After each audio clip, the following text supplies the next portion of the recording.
BoxingVoice.com, live here with Angel Memo Heredia.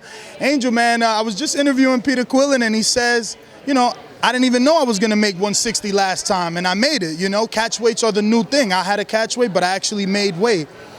Obviously, because he has a lot of glove signings to do, I didn't get to tell him, well, wasn't that Angel Heredia, the inclusion of him to your camp? So you tell us, what sort of role did you play in his last fight and making that weight, and what role would you play in this fight and him making this weight? How you doing, guys? Well, for the last fight, basically, I was hired to do to make weight, obviously, and obviously supplementation. And because at the time I was working with Badou Jack in Las Vegas and all the fighters, it was a conflict of a schedule. So, but you know, that's why we decided to go that way first. But they were more concerned about making weight and obviously getting ready for this fight. So I told him that at the end of the last fight that I wanted to do a full camp. So I explained his advisors and I explained his friends or his managers the whole situation, and he was very happy. He was very happy how he felt last fight, how easy we made weight, and obviously this fight is going to bring a lot of good fights. Going to be in Brooklyn, so he needs to be in prime shape. So for this camp is full conditioning, supplementation, of course, making weight. You have to make weight. Now, with you and your title, you know, obviously you and others get a lot of press for what it is that you do in strength and conditioning, but I don't think anyone has ever asked you, because, you know, I'm looking at a guy like Peter Quillin that's been missing weight since Fernando Guerrero. That's a long time ago, and here you come, and all of a sudden he's able to make 160 again. Can you just walk us through how it is that you assess your fighters? Do you do blood work?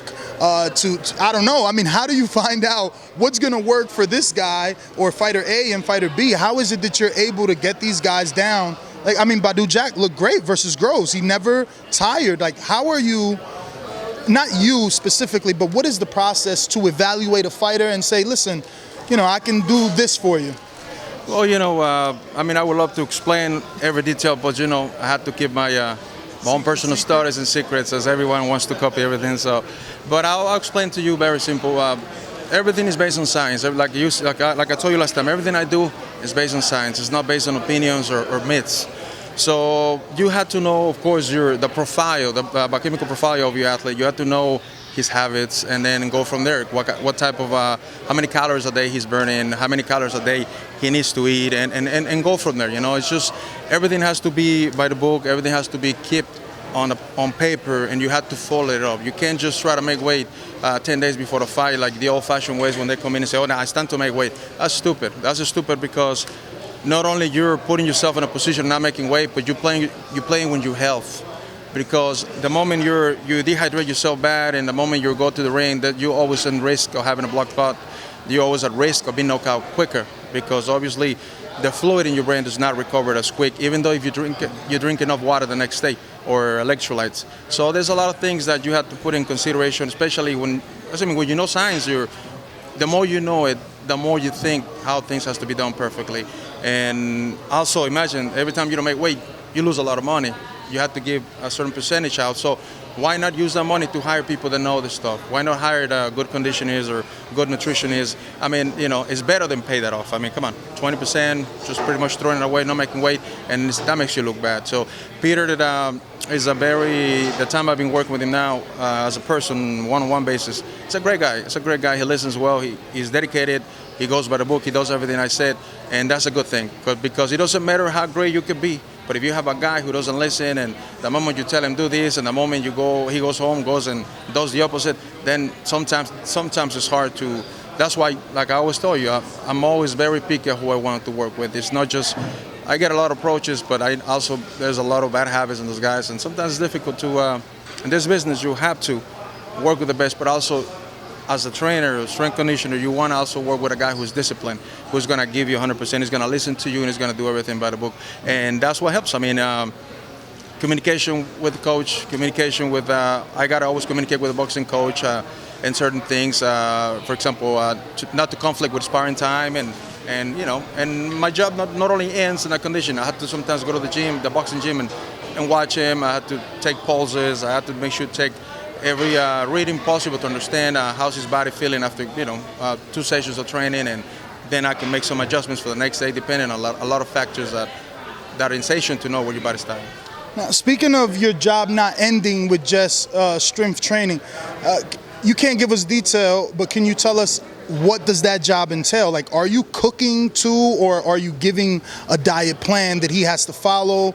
Are you supplying supplements, whether that be, you know, I don't know what boxers use, but for bodybuilders, obviously creatine, protein, things like that. Are you, or is it just, is it advice? Like, is it, you know, conversation, guiding him, or are you actually implementing certain strategies for him and products? Well, basically what we do as a team, I also got my team members too. We make sure that do everything, like we give them a program, and also just because you make a week program, that doesn't make it's gonna be the same every week. Sometimes you gotta make adjustments.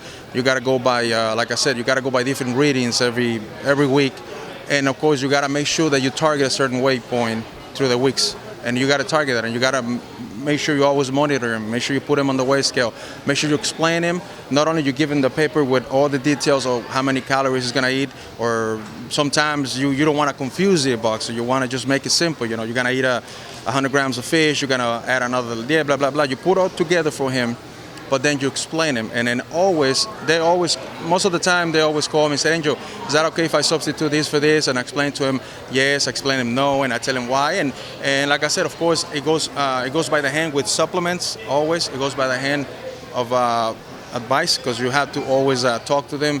Anybody who's responsible, like today, for example, he's on my responsibility, so I got to make sure he does everything right, because there's a big thing on the line. He's not only his reputation, but it's a big fight, and I got to make sure he does everything. So of course, I'm always checking on him, and I check with his people, say, did he eat that? Did he do this? They always tell me, so that's good. You know, I also don't like to put too much pressure where you fatigue the guy mentally, and you're always on it. But you know, that's why when you work with guys that they listen, you don't have the problem. You don't have the problem.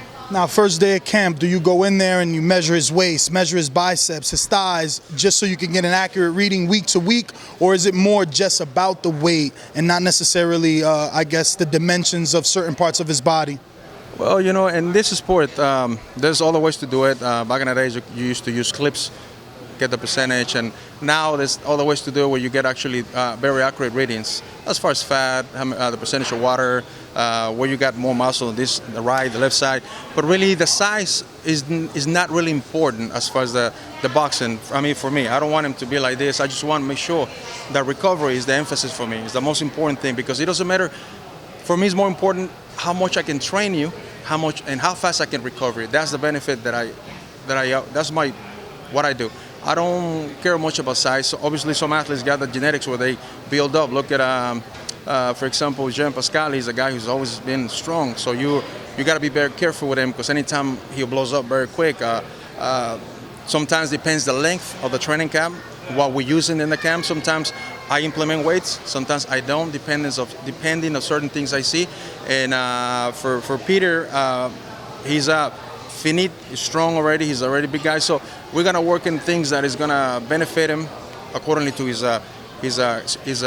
gift size. You know, how fast he is, whether he's explosive, or what do we need to have for him. So size is not important. I mean, sometimes size comes with it. Like I said, depending on what kind of training we're doing and how many weeks we do in camp. So obviously, you're gonna see certain changes in physical appearance. Look at Marcus when we fought Pacquiao. I mean, even though he looked bigger, he was lighter. He was 4 pounds lighter than Pacquiao, not the last time, but the third fight. So you see what I mean? It's a lot of things that you got to consider. Now, obviously, a little bit off topic, just franchising. I mean, with your growing popularity, it's like every time someone's fighting, there's Angel now. So is there like future plans maybe for a facility and a one-stop shop? Because again, I'm not really finding the answer that I'm looking for. I want to know, do you provide a total service for your fighter? Like, he signs up with you and he's going to get, you know, the advice that he needs, the exercise that he needs, the supplements that he needs, the diet, the food, the cook. Is there ever going to be like a one-stop shop, I don't know, Angel Heredia, all-in-one fitness center, or do you like traveling camp to camp? Well, I have a company named Memo Nutrition, which is essentially, that's what we do. We provide the services of nutrition, we provide services of training, we provide every service because we know what we need to have for the boxers to be ready. So it's a big package. So I do travel because, I have offices based in Mexico, I have offices in Puerto Rico, and I have in the United States. So I have people that work for me in different areas when I'm not around. So yes, it's expanding and it's growing. I'm blessed with everything that's happening. So little by little is there. I mean, just like I said, sometimes you gotta travel so much because I'm not a boxing coach, so I gotta move whatever the athlete is. So whether it's Spain, whether it's New York, I like to travel, sometimes, and sometimes, it's fun. Now, your new slogan, as far as for me anyway, is "I make champions." Here you have another opportunity to make a champion. But your prediction in terms of health, I mean, obviously, like you said, you're not a boxing coach. Is he going to be 100%? Are we going to see the best Peter Kid Chocolate Quillin we've ever seen? Definitely. Peter Quillin has always been is a guy who comes up. He likes to fight. He approaches you and he's smart. He jabs. So what we're trying to do right now is we're going to get him in his best conditioning shape ever. I want him to be endurable. I want him to be strong, and he's going to be at the best shape ever. So obviously it's a big fight. We don't want to take any credit from Jacobs. Jacobs is I see him fight a few times. Is a great boxer, So like I said, as far as the conditioning, he's going to be set. Everything's going to be ready. Now we'll be up to themselves to perform in the ring. Of course, the corners, but also they the ones that command at the end of the whole chapter. They the ones that they got the responsibility as far as the strategy was. But yeah, he's gonna be the best. He's gonna be in best shape. All right, I gotta ask you one last question, because now every time we see you, you're TMT down. Did he give you a whole line of jogging suits that you get to wear for free, or are you endorsed by Mayweather Promotions? I mean, why is no Angel Heredia suit? Well, basically, I would never. I mean, I don't endorse anybody's line. It's just that Badu Jack gave me this suits, and I like him. And yes, I got my line too. They're actually in the process of being made. It's production now. But yeah, I mean, I like the suits. They just start wearing the Angel Heredia ones, man. You are blowing up. Listen, Angel, thank you for your time, and wish you the best of luck. You've been doing a great job with all these fighters on that Badu Jack win, and like you said, you make champions. I'm hoping that you do the same with this fight. Thank you very much. I appreciate your words, and I'm Euro Nutrition #1.